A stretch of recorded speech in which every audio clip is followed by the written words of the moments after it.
ગામડાના ઘરના બિલમાં અલગ અલગ કેટલા ચાર્જ લાગે તેની માહિતી મેળવીએ. ગામડાના ઘર બિલમાં આરજીપીઆર ટેરિફ હોય છે. વીજ બિલની ગણતરી તમારા યુનિટના વપરાશ મુજબ કરવામાં આવે છે. હવે યુનિટના વપરાશને કિલોવોટ કલાક એટલે કે KWHમાં માપવામાં આવે છે, એટલે કે જે તમારું મીટર રીડિંગ લેવામાં આવે છે તે KWH દ્વારા જોવામાં આવતું હોય છે. જે આપણે હવે બાજુમાં અહીં બિલ છે તેમાં કયા કયા ચાર્જ લાગે તેની આપણે માહિતી મેળવીએ.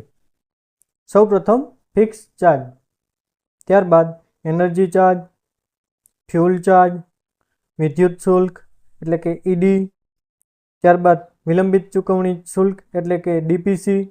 હવે આ ચાર્જની આપણે વિગતે માહિતી મેળવીએ. સૌ પ્રથમ ફિક્સ ચાર્જ. આ ચાર્જ એ વીજળીનો ખર્ચ છે, જે તમે ગમે તેટલી વીજળીનો ઉપયોગ કરો તો પણ તે ફિક્સ જ રહે છે. ફિક્સ ચાર્જ છે ઇલેક્ટ્રિક સેવા એટલે કે વીજળીની જે તમે સેવા મેળવો છો તેના મૂળભૂત ખર્ચને પુનઃપ્રાપ્ત કરવા માટે રચાયેલ છે. ફિક્સ ચાર્જ હંમેશા તમારો મંથલી અથવા બાય મંથલી ફિક્સ હોય છે. ત્યારબાદ જોઈએ એનર્જી ચાર્જ. એનર્જી ચાર્જ એ વીજળીના ટેરિફનો મુખ્ય ભાગ છે, જે બિલિંગના સમયગાળા દરમિયાન વપરાયેલ યુનિટ પર લાગુ થાય છે. એટલે કે એનર્જી ચાર્જ જે તમે યુનિટ વાપર્યા હોય તેના પર લાગે છે. તેનો ભાવ કેટલો હોય તે આપણે આગળ જોઈશું. ત્યારબાદ ફ્યુલ ચાર્જ. ફ્યુલ ચાર્જ એ તમારા વપરાયેલ યુનિટ પર લાગે છે, જે વીજળી પૂરી પાડવા માટે જરૂરી બળતણનો ખર્ચ તેમજ જે વીજળી ઉત્પન્ન કરવા માટે પહોંચાડવા માટેનો ખર્ચ છે. એટલે કે ફ્યુલ ચાર્જ એ બળતણ જે લાગુ પડતું હોય એના માટેનો ખર્ચ છે, જે હાલ અમુક સમયે બદલાતો હોય છે. ત્યારબાદ વિદ્યુત શુલ્ક એટલે કે ઇલેક્ટ્રિસિટી ડ્યુટી. વિદ્યુત શુલ્ક એક કર છે એટલે કે જે ટેક્સ છે, જે દરેક નાગરિકને ભરવાનો હોય છે, જે રાજ્ય સરકાર દ્વારા વીજળીના વપરાશ પર વસૂલવામાં આવે છે. તે કુલ વીજળી બિલ ઉપર અમુક ટકાવારી પેટે બિલ રકમમાં ઉમેરવામાં આવે છે. વિદ્યુત શુલ્ક કોના પર લાગે તે આપણે આગળ એની ગણતરી આવશે તેમાં જોઈએ. ત્યારબાદ વિલંબિત ચૂકવણી શુલ્ક એટલે કે ડિલે પેમેન્ટ ચાર્જ એટલે કે DPC. જે બિલની ચૂકવણીમાં 10 દિવસની મુદત હોય છે. જે આ મુદત તમે ચૂકી જાઓ ત્યારબાદ તમે બિલિંગની તારીખથી જે કંઈ ચૂકવણી કરો તો તેના પર ચાર્જ વસૂલવામાં આવે છે. આ આપણે ચાર્જની સામાન્ય માહિતી જોઈએ. જો તમને વિડીયો પસંદ આવે તો વિડીયોને લાઇક કરજો, તેમજ ચેનલને જો હજી સુધી સબસ્ક્રાઇબ ન કરી તો સબસ્ક્રાઇબ કરવા વિનંતી. સૌ પ્રથમ ફિક્સ ચાર્જ. બિલમાં આ રીતે લખેલ હોય છે, 1 નંબરની કોલમમાં ફિક્સ ચાર્જ. જે આ મારી પાસે 1 કિલોવોટનું છે એટલે એમાં 30 રૂપિયા ચાર્જ લાગે તેની માહિતી. હવે તેમાં લોડ અને 1 મહિના માટેનો કેટલો ચાર્જ તેમજ 2 મહિના માટે કેટલો ફિક્સ ચાર્જ લાગે તેની આપણે કોષ્ટક દ્વારા માહિતી મેળવીએ. જેમાં 2 કિલોવોટના લોડ માટે 1 મહિના માટે 15 રૂપિયા અને 2 મહિના માટે 30 રૂપિયા. એટલે કે મહિનામાં 15 હોય તો એનાથી 2 મહિના માટે ડબલ ચાર્જ એટલે કે બાય મંથલીમાં ડબલ. ત્યારબાદ 2 થી 4 કિલોવોટ માટે 1 મહિના માટે 25 રૂપિયા અને 2 મહિના માટે 50 રૂપિયા. ત્યારબાદ 4 થી 6 કિલોવોટ માટે 1 મહિના માટે 45 રૂપિયા અને 2 મહિના માટે 90 રૂપિયા. ત્યારબાદ 6 કિલોવોટથી ઉપર માટે 1 મહિના માટે 70 રૂપિયા તેમજ 2 મહિના માટે તેના ડબલ એટલે કે 140 રૂપિયા ભરવાના હોય છે. હવે એમાં BPL ગ્રાહકોને લાભ આપવામાં આવે છે, જેમાં 1 મહિના માટેનો ચાર્જ 5 રૂપિયા તેમજ 2 મહિના માટેનો ફિક્સ ચાર્જ 10 રૂપિયા હોય છે. એટલે કે તેમને સામાન્ય કન્ઝ્યુમર કરતાં ઓછો ચાર્જ હોય છે, એટલે BPL ગ્રાહકો માટે. હવે જોઈએ એનર્જી ચાર્જ, જે 2 નંબરની કોલમમાં જોવા મળે છે એનર્જી ચાર્જ. તેમાં પણ આપણે કોષ્ટક દ્વારા માહિતી મેળવશું. 1 મહિના માટેનો એનર્જી ચાર્જ તેમજ 2 મહિના માટેનો એનર્જી ચાર્જ તેમજ એનર્જી ચાર્જ પ્રતિ યુનિટ કેટલા રૂપિયા હોય છે તે પણ જોઈએ. પ્રથમ 50 યુનિટ માટે 1 મહિના માટે અને તેમજ 2 મહિના માટે પ્રથમ 100 યુનિટ માટે 2.65 રૂપિયા હોય છે. જો 1 મહિના બિલ આવતું હોય તો 50 યુનિટ ઉપર લાગે અને 2 મહિના માટે આવતું હોય તો તમને 100 યુનિટ ઉપર ભાવ લાગુ પડે છે, જે 2.65 રૂપિયા છે. ત્યારબાદ પછીના 50 યુનિટ એટલે કે 51 થી 100 અને 100 થી 200 સુધી તેમાં આપણે 3.10 પૈસા એટલે કે 3 રૂપિયા ને 10 પૈસા લાગે છે. ત્યારબાદ પછીના 150 યુનિટ માટે અને 2 મહિના માટેમાં પછીના 300 યુનિટ માટે એટલે કે 3.75 પૈસા ભાવ લાગુ છે. એટલે કે ત્યારબાદ 250 યુનિટથી વધારે હોય અને તેમજ 2 મહિના માટે 500 યુનિટથી વધારે હોય તો તેમાં 4.90 પૈસા બિલમાં એનર્જી ચાર્જ લાગે છે. તેમાં પણ બીપીએલ ગ્રાહકોને છૂટછાટ આપવામાં આવી છે. બીપીએલ ગ્રાહકો માટે પ્રથમ 50 યુનિટ માટે ₹1.5, ત્યારબાદ બાકીના યુનિટ માટે ઉપર મુજબનો ચાર્જ લાગુ પડે છે.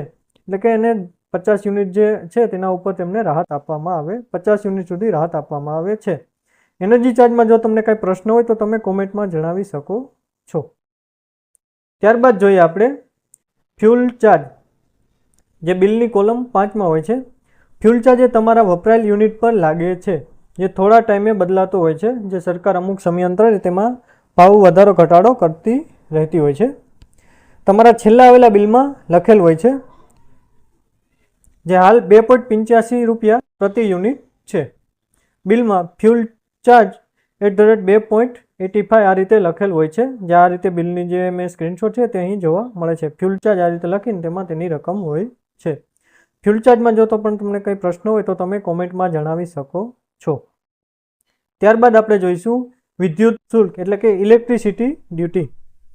વિદ્યુત શુલ્ક એ એક કર છે જે રાજ્ય સરકાર દ્વારા વીજળીના વપરાશ પર વસૂલવામાં આવે છે. જે આપણે આગળ વાત કરી કે આ એક ટેક્સ છે જે રાજ્ય સરકાર દ્વારા લેવામાં આવે છે.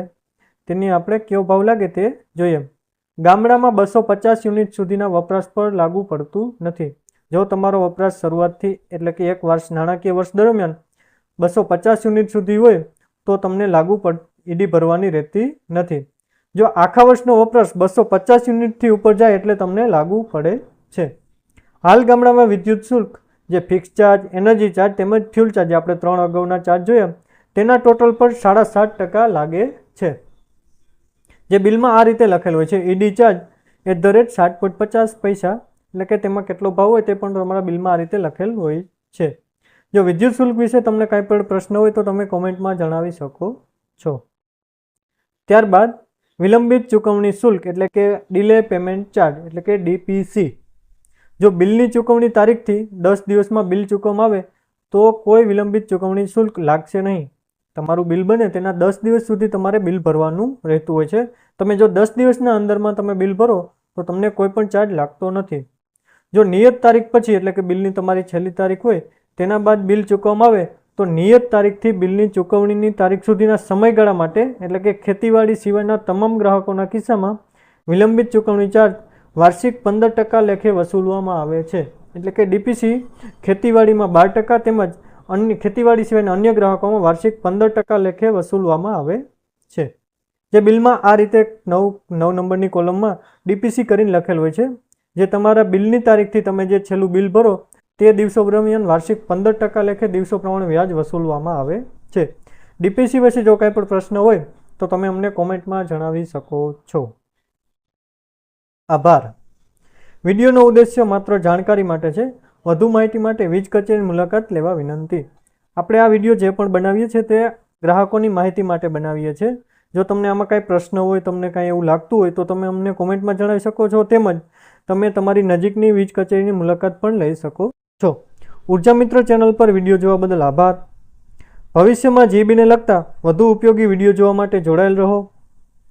જો તમને આ વિડીયો ગમ્યો હોય તો તેમને લાઇક કરજો. તેમજ જો તમને કાંઈ પણ પ્રશ્ન હોય તો તમે કોમેન્ટમાં જણાવી શકો છો. તેમજ જો તમને વિડીયો પસંદ આવે તો તમે તમારા સગા સંબંધી મિત્રો તેમજ તમને ઓળખીતાને તમે પણ શેર કરી શકો છો. તેમજ ઉર્જા મિત્ર ચેનલને સબસ્ક્રાઈબ કરજો. તેમજ બાજુમાં આપેલા બેલ આઇકન પર પણ ક્લિક કરશો, જેથી તમને અમારા નવા વિડીયોની નોટિફિકેશન મળી રહે, જેથી તમને આ માહિતીથી વંચિત ના રહો. Thank you. આભાર.